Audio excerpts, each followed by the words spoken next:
భగవతే వాసుదేవాయ. ఓం నమః శివాయ. కార్తీక పురాణము 6వ అధ్యాయము, పారాయణము 6వ రోజు. అలాగే దీపాధాన మహత్యము గురించి చెప్పుకుందాం. వశిష్ఠుడు జనక మహారాజా, పరమ పవిత్రమైన ఈ కార్తీక మాసంలో దీపాధానం సమస్త శుభాలను, సిరి సంపదలను, ముక్తిని కలిగిస్తుంది. ఈ నెల రోజులు శ్రీ మహావిష్ణువుని ఆరాధించే వారికి అశ్వమేధ యాగం చేసిన ఫలితం లభిస్తుంది. ప్రతి ఒక్కరూ ప్రత్తితో వత్తిని చేసి ప్రమిదలో ఉంచి దానిలో ఆవు నేతితో గాని, నువ్వుల నూనెతో గాని, కడకు ఆముదాన్ని కానీ వేసి దేవాలయంలో దీపారాధన చేసి దానిని దక్షిణ తాంబూలాలతో సబ్రాహ్మణులకు దానం ఇవ్వడం శుభ పుణ్యప్రదం.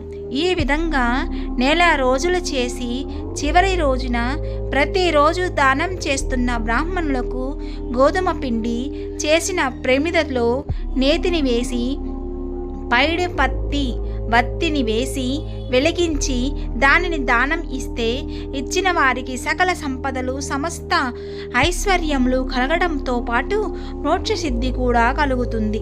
దీనిని సంబంధించిన ఒక వితంతువు భర్త లేని స్త్రీ గాథను చెబుతాను విను. పూర్వం ద్రవిడ దేశంలో ఒక వితంతువు ఉండేది. ఆమెకు పెళ్ళయి అయిన కొద్ది కాలానికే భర్త మరణించాడు. ఆమె అయిన వారంటూ ఎవ్వరూ లేని కారణంగా ఇతరుల ఇళ్లలో దాసీ పనులు చేస్తూ వారు పెట్టింది తింటూ వారు ఇచ్చిన సొమ్మును దాచుకుంటూ కాలం గడిపేది. వంట చేసుకోవడానికి ఎరగదు, డబ్బు ఖర్చు పెట్టడమనేదే తెలియదు. ఎవరు ఏమి పెట్టకపోతే పస్తుండేది. కానీ తన దగ్గరున్న డబ్బు ఖర్చు పెట్టి వస్తువులు కొనుక్కొని చేసుకోవడమో కొనుక్కొని తినడమో చేసేది కాదు. పూచిక పుల్ల కూడా ఖర్చు చేయని పరమ పిసినారి. ఆమె తన దగ్గరున్న ధనాన్ని వడ్డీకి తిప్పుతూ ఉండేది. పూజా పునస్కారాలు చేయడం అంటే అసలే తెలియదు. ఆమెకు కాలం ఆ విధంగా గడిచిపోతూ ఉండేది. ఒకనాడు ఆమె నివసించే గ్రామానికి శ్రీరంగం వెళ్తున్న ఒక విప్రుడు వచ్చాడు. అయ్యో పాపం అని జాలిపడి ఆమె దగ్గరికి వెళ్ళాడు. అమ్మా, నేను చెప్పే మాటలు నీకు కోపాన్ని కలిగించినా నేను చెప్పే హితమైన మాటలు శ్రద్ధగా వినుము అంటూ ఆమెకు మానవ కర్తవ్యాన్ని బోధించడం మొదలుపెట్టాడు. అమ్మా, నువ్వు సిరి సంపద వ్యామోహంలో పడిపోతున్నావు. దాన ధర్మాలు చేయడం లేదు. నీకు నువ్వు ఖర్చు పెట్టుకోవడం కూడా లేదు. పూజ పునస్కారాలు చేయడం లేదు. నువ్వు జీవితాన్ని వృధా చేసుకుంటున్నావు. రాక రాక వచ్చిన మానవ జన్మ పాడు చేసుకోకు. నీకు నా అనేవారు లేరు కదా. ఎవరి కోసం అంత ధనాన్ని కూడబెడుతున్నావు? అమ్మ, ఈ శరీరము మాంసము, ఎముకలతో చేసిన గూడు. ఇది ఎల్లకాలము ఉండదు.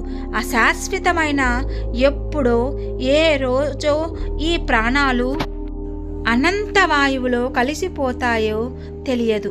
అటువంటి శరీరం కోసం పనికి రాని ప్రాకులాట దేనికోసం? ఈ లోకంలో నీకు ఏమి సుఖముంది? ఎవరు పెడతారు? ఎవరి వలన డబ్బు ఏ విధంగా ఎంత సంపాదించాలని తాపత్రయమైతే ఉంది. కానీ వాని వలన నువ్వు సుఖపడేదేముంది?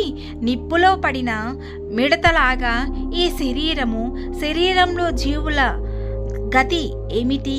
ఈ శరీరంతో చేసిన పనుల వలన వచ్చే ఫలితాలు అనేక జన్మలు ఎత్తడం, ప్రతి జన్మలోనూ జీవిత పోరాటం. జీవికి అదేనా లక్ష్యం? అజ్ఞానం, తెలుసుకోకపోవడం అనే చిమ్మ చీకటిలో పడి జీవితాన్ని నిష్ప్రయోజనం చేసుకుంటున్నావు. కూడబెట్టిన సొమ్ముతో దాన ధర్మాలు చెయ్యి. నీ వరకు నువ్వెంత అనుభవించు. భగవంతుణ్ణి ఆరాధించు. అతడి సేవలో కాలం గడుపు. నిరంతరం భగవంతుని ధ్యానిస్తూ తరిస్తూ 10 మందిని నువ్వు బ్రతికి ఉండగా మంచి పేరు సంపాదించుకుని సుఖంగా ఉండు. ఇది పుణ్యప్రదమైన కార్తీక మాసం. ఈ మాసంలో చేసిన సత్కర్మలైన పుణ్యాన్ని ప్రసాదిస్తుంది, మంచి ఫలితాన్ని ఇస్తుంది. దీపాదానం చెయ్యి, మోక్షం లభిస్తుంది నీకు అని చెప్పి దీపాదానం చేసే విధానాన్ని బోధించి ఆ విప్రుడు శ్రీరంగానికి వెళ్ళిపోయాడు. కానీ ఆ బ్రాహ్మణుడు చెప్పిన మాటలు ఆమెకు మనసుకు ఎక్కి నిలిచిపోయాయి. నిజమే, నేను ఎవరి కోసం కూడబెడుతున్నాను, ఎందుకు కూడబెడుతున్నాను, ఎందుకింత తాపత్రయపడుతున్నాను, ఎందుకోసం పరమ లోపిగా మాటి మాటికి తలుచుకుంటూ ఆలోచిస్తున్నాను. పరి విధాలుగా బ్రాహ్మణుడు చెప్పిన దానిని మాటి మాటికి తలుచుకుంటూ ఆలోచిస్తుంది.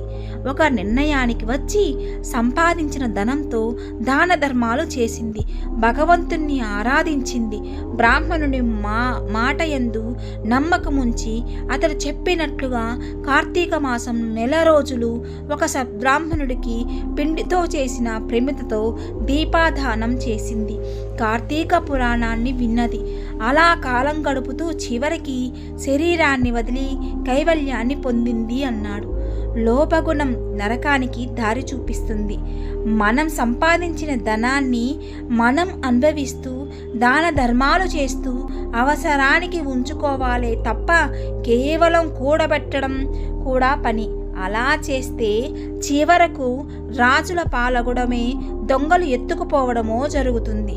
అలా కాక సంపాదించిన దానిని సద్వినియోగం చేసుకోవాలని ఈ వితంతువు కథ మనకు తెలియజేస్తుంది.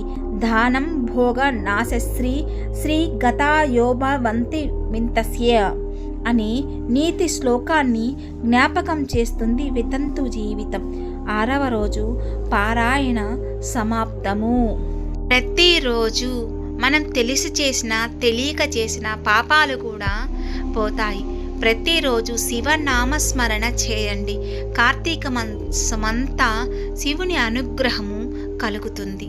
అలాగే ఈ వీడియో మీకు నచ్చినట్లయితే సబ్స్క్రైబ్ చేయండి, షేర్ చేయండి, కామెంట్ పెట్టండి. ప్రతిరోజు వస్తున్న కార్తీక పురాణం తప్పక వినండి. సర్వే జన సుఖినో భవంతు.